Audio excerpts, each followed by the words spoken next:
Hello friends, welcome back to my channel. ये इस ड्रामे की हिंदी एक्सप्लेनेशन का पार्ट 6 है। तो चलिए वीडियो को स्टार्ट करते हैं। काई हॉस्पिटल पहुंच जाता है। वहां जाने के बाद काई को पता चलता है EMT अब उसके डैड की कंपनी को खरीदना चाहता है। काई को एंगेजमेंट टूटने वाली बात भी पता चल जाती है। ये सुनकर काई शॉक हो जाता है। ह्यून बोलता है उसकी बेटी के साथ एंगेजमेंट ना होने के बाद फौरन उन लोगों ने ये सब किया है। मतलब ये लोग पहले से ही हमारे अगेंस्ट प्लानिंग और प्लॉटिंग कर रहे थे। और बोलता है मुझे नहीं पता तुम्हारे और एमी के बीच क्या चल रहा है, पर इस वक्त हम दोनों को मिलकर अपनी कंपनी को सेव करना होगा। सीन शिफ्ट होता है एमी पर। बेचारी एक बार फिर से होमलेस हो चुकी थी। एमी एक रेस्टोरेंट के बाहर जॉब के लिए वैकेंसी देख लेती है। नेक्स्ट सीन में वोंग शाओ और फांग के पास जाके माफी मांगने लग जाता है। शाओ वोंग को वहां से जाने को बोलती है। वोंग शाओ से किसी भी कीमत पे खुद को एमी से मिलवाने को बोल रहा होता है। शाओ को पहले तो वोंग की बातों पर भरोसा नहीं हो रहा था, पर वोंग के ज्यादा इंसिस्ट करने की वजह से शाओ उसकी बातों पे एग्री करती है। शाओ एमी को कॉल कर उसकी लोकेशन के बारे में पूछती है। एमी अब एक रेस्टोरेंट में काम करने लगी थी, क्योंकि घर छोड़ देने के बाद सरवाइव करना भी जरूरी था। एमी शाओ को अपना लोकेशन बता देती है। शाओ और फांग एमी से मिलने आते हैं। एमी को इस हालत में देखने के बाद दोनों ही शॉक हो जाते हैं। एमी बोलती है मुझे इस जॉब में कोई प्रॉब्लम नहीं है। फांग और शाओ पूछते हैं क्या काई को पता है इसके बारे में। एमी दोनों से काई को इस बात के बारे में ना बताने की रिक्वेस्ट करती है। शाओ एमी से बोलती है वांग तुमसे मिलना चाहता है, वो बाहर है। एमी उन दोनों को बोलती है अभी मैं बिजी हूँ, किसी से नहीं मिल सकती। अब हमें ही ग्रुप में दिखाया जाता है। वहाँ करंट सिचुएशन को हैंडल करने के लिए मीटिंग चल रही होती है। ह्यून को नया चेयरमैन बनाने की पोस्ट से सारे शेयर होल्डर मिलकर उसे हटा देते हैं। ये सारा किया धरा काई की मोम का है। उसने नाना के डैड की फ्रेंड की हेल्प ली, जो ही ग्रुप के शेयर होल्डर है, और उनकी मदद से ह्यून को इस पोस्ट से हटा दिया। चेयरमैन की पोस्ट खाली थी। सवाल ये था अब कौन बनेगा चेयरमैन। एक शेयर होल्डर काई का नाम सजेस्ट कर देता है। बाकी के बचे हुए मैक्सिमम शेयर होल्डर भी इस बात पर एग्री कर देते हैं। ह्यून को भी ये बात सही लगती है, क्योंकि कोई बाहर वाला उनकी कंपनी का चेयरमैन बने, इससे अच्छा अपना भाई ही बन जाए। काई ही ग्रुप का नया चेयरमैन बन जाता है। काई अपने चेयरमैन वाले पावर का यूज कर ह्यून को उसके GM की पोस्ट वापस कर देता है। नेक्स्ट सीन में वोंग एमी का वेट कर रहा था। एमी उसे इग्नोर कर रही होती है, पर वोंग वहाँ से जा नहीं रहा था, इसलिए एमी बाहर आती है और पूछती है तुम यहाँ क्या कर रहे हो। वोंग उसे सब चीजों के लिए सॉरी बोलकर उससे एक चांस मांगता है। एमी उसे बोलती है मैं पीटर को जानती हूँ, वोंग को नहीं, और अब मैं तुमसे प्यार नहीं करती हूँ। वोंग बोलता है तुम झूठ बोल रही हो। एमी बोलती है नहीं मैं सच बोल रही हूँ, तुम यहाँ से चले जाओ। वोंग उसे रोकने का ट्राई कर रहा था। एमी बोलती है तुम्हें समझ नहीं आता, मैं तुमसे प्यार नहीं करती, जाओ यहाँ से, आइंदा अपनी शक्ल मत दिखाना। ये बोल के एमी वहाँ से चली जाती है। काई एमी के पास आता है और पूछता है क्या तुम्हें मुझे कुछ एक्सप्लेन नहीं करना चाहिए क्या। एमी बोलती है मैं तो उस दिन आई थी, पर तुमने ही मेरी बात नहीं सुनी और नाना ने मुझे घर से भी निकाल दिया था। काई पूछता है क्या मेरे साथ तुम्हारी मुलाकात, तुम्हारा मेरे घर में रहना, सब तुम्हारा और तुम्हारी कंपनी का प्लान था। एमी बहुत गुस्से में थी, इसलिए हाँ बोल देती है। काई हर्ट हो जाता है और बोलता है थैंक यू सो मच सच बोलने के लिए। उसके बाद काई वहाँ से चला जाता है। एमी अंदर जाने लगती है। वोंग एमी को रोकता है। एमी वोंग को वहाँ से जाने को बोलती है। वोंग पूछता है तुम मुझे चांस नहीं दे रही हो, इसकी वजह से है क्या, तुम उसे प्यार करती हो क्या। एमी बोलती है एटलीस्ट वो तुम्हारी तरह मुझे पैसों के लिए छोड़कर नहीं गया था। एमी ये बोलकर अंदर चली जाती है। नाना ये सब देख रही थी। नाना वोंग को एक रेस्टोरेंट में ले जाती है। नाना और वोंग अब काई और एमी को अलग करने का प्लान बना लेते हैं। काई अपने घर में था। काई एमी की बात को याद कर रहा था। उसने बोला था ना उसकी लाइफ में एंट्री लेना उसी का प्लान था। काई सोचता है अगर ये सब उसका प्लान था तो उस रेस्टोरेंट में जॉब क्यों कर रही है वो।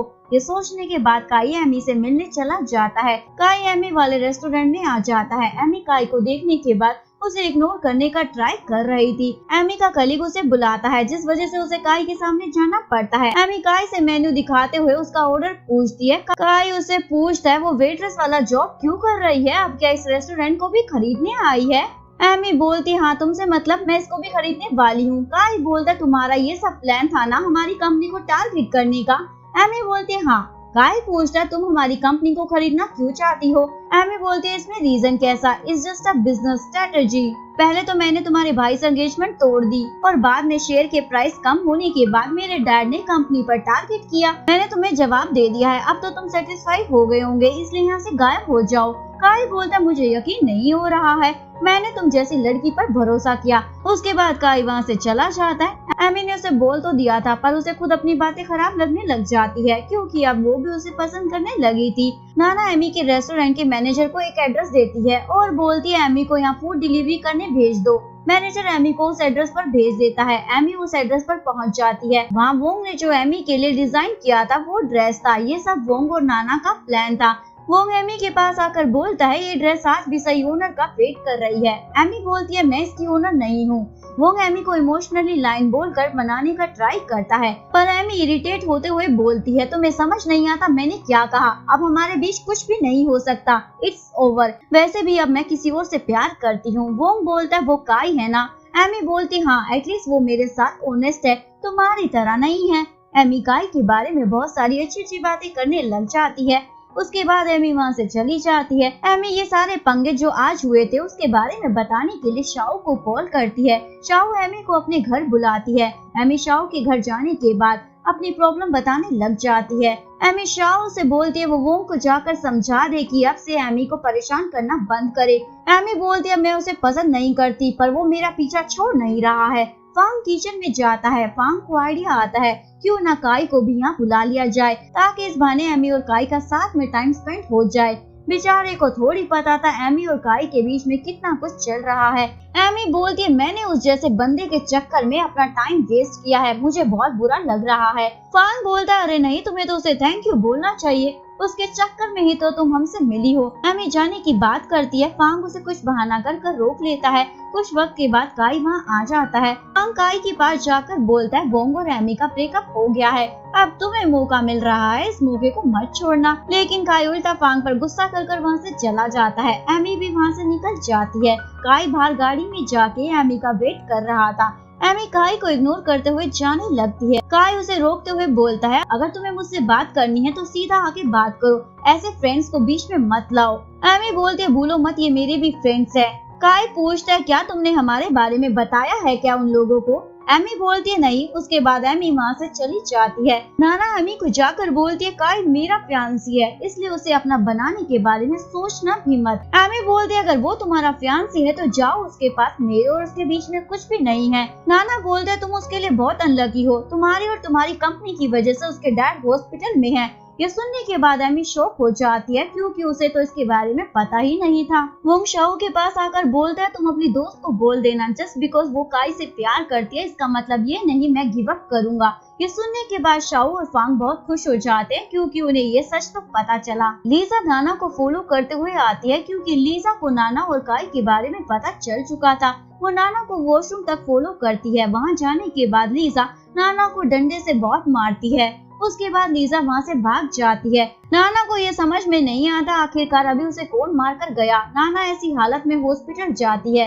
काई के पूछने पर नाना सारा ब्लेम एमी पर डाल देती है। एमी की किस्मत खराब थी तभी वो काई के डैड से मिलने आई हुई थी। काई एमी पर भड़क जाता है क्योंकि उसने भी कई बार एमी से बहुत बार मार खाई थी तो उसे नाना की बातों पर भरोसा हो जाता है। काई एमी को कुछ ज्यादा ही सुना देता है। एमी रोते हुए वहाँ से चली जाती है। काई को रियलाइज होता है शायद उसने एमी को कुछ ज्यादा ही बोल दिया है। वो एमी के पीछे जाता है। काई देखता है एमी दीवार की साइड में रो रही है लेकिन काई के उसके पास जाने की हिम्मत नहीं हो पाती इसलिए वहीं रुक जाता है। उसे एमी को रोते हुए देखकर बहुत बुरा लग रहा था। एमी अपने डैड से जाके ही ग्रुप को खरीदने का प्लान ड्रॉप करने को बोलती है और बोलती है अगर आप ही ग्रुप को नहीं खरीदोगे तो मैं आपकी सारी बातें मानूंगी। एमी के डैड बोलते तुमने तो घर छोड़ दिया था ना तो अब तुम मेरी बेटी नहीं हो तो किस हक से ये सब बोल रही हो। ये सब बोलने के बाद उसके डैड उसे वहाँ से जाने को बोलते हैं। वोंग फिर से एक बार एमी के काम वाली जगह पे आकर सीन क्रिएट कर देता है। बेचारी एमी को इस बार जॉब से हाथ धोना पड़ता है। एमी के पास जाने के लिए कोई जगह नहीं थी। अब वो अमेरिका वापस जाने का डिसाइड करती है। एक आखिरी बार एमी काई के घर जाती है पर वहाँ पर काई नहीं था। एमी एक लेटर छोड़कर अमेरिका के लिए एयरपोर्ट की तरफ निकलती है। काई जब घर में आता है तो उसे एमी का लेटर मिल जाता है। एमी ने उस लेटर में लिखा हुआ था मुझे माफ कर दो, मुझे पता नहीं था हमारी सिचुएशन इतनी खराब होगी। मैं जब तुमसे फर्स्ट टाइम मिली थी मुझे तुम्हारी और तुम्हारी फैमिली के बारे में कुछ भी पता नहीं था। मैं हमारी अच्छी मेमोरीज को साथ लेकर जा रही हूँ। ये पढ़ने के बाद काई एयरपोर्ट के लिए निकल जाता है। लेटर में ये भी लिखा हुआ था, मैंने अपने डैड से बात करने का ट्राई किया था कि वो तुम्हारी कंपनी को ना खरीदे, पर उन्होंने मेरी बात नहीं सुनी। काई एयरपोर्ट पहुँच जाता है। एमी अपनी फ्लाइट के लिए जा रही होती है। तभी अनाउंसमेंट होती है, मिस एमी, आपका बॉयफ्रेंड आपका वेट कर रहा है। एमी ये सुनने के बाद काई के पास आती है। एमी काई से पूछती है, मैं तुम्हारी गर्लफ्रेंड कब से हो गई? काई उसे बोलता, तुम्हें यहाँ से जाने का कोई हक नहीं है। काई उसके टिकट्स फाड़ देता है। एमी बोलती है, ये क्या किया तुमने? पागल हो गए हो क्या? काई बोलता, मैं तुम्हें कहीं नहीं जाने दे सकता क्योंकि मैं तुम्हें पसंद करता हूँ। उसके बाद काई उसे किस कर देता है। एमी शॉक हो जाती है। सीन शिफ्ट होता है। एमी काई को एक भीड़ वाली जगह में ले जाती है। एमी काई से बोलती है, जब तुमने मुझे घर से निकाल दिया था तब मैं यहीं आकर पूरा दिन तुम्हारा वेट कर रही थी, पर तुम नहीं आए। काई सॉरी बोलता है। एमी बोलती है, मुझसे प्यार करते हो तो प्रूव कर दिखाओ। मैं हमेशा अपनी लाइफ में एक ऑनेस्ट बंदा चाहती हूँ जो मुझे बहुत दिल से प्यार करे। काई बोलता है, कैसे प्रूव करूँ? एमी बोलती है, यहाँ जितने भी लोग हैं सबके सामने जाओ और ये बोलो तुम मुझसे प्यार करते हो। काई सबके पास जाके चिल्लाते हुए बोलता है, ये लड़की मेरी गर्लफ्रेंड है और इसे मैं बहुत प्यार करता हूँ। काई ऐसे ही सबके पास जाकर ये काम करने लग जाता है। ये सब बहुत ज्यादा रोमांटिक लग रहा होता है। एमी तो बहुत इमोशनल हो जाती है। काई एमी के पास आता है। एमी काई से बोलती है, मुझे प्यार करना इतना आसान नहीं है, मैं बहुत जिद्दी हूँ, मुझे हमेशा अपनी मन की करनी होती है और तुम किसी और को लाइक भी नहीं कर सकते हो। काई बोलता है, प्रॉमिस, तुम मेरी लाइफ की पहली और आखिरी लड़की होगी। दोनों बहुत खुश होते हैं। एमी और काई के हैप्पी मोमेंट्स को दिखाया जाता है। अब एमी काई के घर आती है। काई बोलता है, जब तुम यहाँ नहीं थी तब मैं तुम्हें बहुत मिस कर रहा था। एमी बोलती है, इसलिए नाना को यहाँ ले आए थे ना? काई बोलता है, नहीं, वो और मैं एक्ट कर रहे हैं जब तक कंपनी की डील साइन नहीं हो जाती। तभी डोरबेल बजती है। दरवाजे पर काई के डैड के सेक्रेटरी चा था। वो एक फाइल साइन करवाने आया था। काई इसका रीजन पूछता है। चा ज्यादा कुछ न बताते हुए बस आपकी मोम ने करने को बोला है बोल देता है। काई अपनी मोम को कॉल करता है। उनकी कंफर्मेशन के बाद काई फाइल साइन कर देता है। मॉर्निंग में ह्यून काई से मिलने आता है। उसके पास न्यूज़पेपर था जिसमें काई और एमी का कल किस वाला फोटो फ्रंट पेज पर था। ह्यून उसके बारे में एक्सप्लेनेशन मांगता है। काई स्माइल करते हुए बोलता है, मैं हैंडसम दिख रहा हूँ ना? ह्यून बोलता है, वो तुम्हारा इस्तेमाल कर रही है, तुम समझ क्यों नहीं रहे हो? काई बोलता है, अगर ऐसी बात है भी तो मैं इसे खुद डील कर लूंगा, डोंट वरी। एमी इनकी बातें सुन रही होती है। एमी काई से पूछती है, अगर तुम्हारे भाई ने जो बोला है वो सही निकल गया तो क्या तुम मुझे छोड़ दोगे? काई बोलता, नहीं, मैं तुम्हें इस जन्म में छोड़ने वाला नहीं। इसके बाद हमें दिखाया जाता है न्यूज़पेपर वाली बात नाना के घर तक पहुंच चुकी थी। नाना के डैड बहुत गुस्से में आ जाते हैं। एमी और काई एक दूसरे के साथ है। तभी वहाँ नाना आ जाती है और ड्रामा करने लग जाती है। तभी वहाँ काई की मोम भी पहुँच जाती है। वो एमी को एक चाटा मारने वाली होती है। काई उनको रोक लेता है। एमी बोलती है, मैं इसको सच में प्यार करती हूँ। काई की मोम बोलती है, चलो अगर प्यार करती हो तो प्रूफ कर दिखाओ। एमी बोलती है, कैसे प्रूव करूँ? काई की मोम बोलती है, अगर तुम अपने डैड से जाके हमारी कंपनी को खरीदने से रोक लोगी तो मैं मान जाऊंगी तुम इससे प्यार करती हो।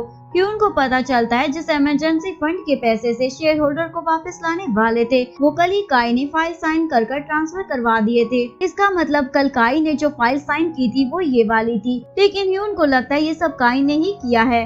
अगर आपको वीडियो अच्छी लगी हो तो प्लीज वीडियो को लाइक करें, चैनल को सब्सक्राइब करें, न्यू अपडेट्स के लिए बेल आइकन का बटन प्रेस करें। मिलते हैं नेक्स्ट वीडियो के साथ, तब तक के लिए सारंगे, बाय बाय।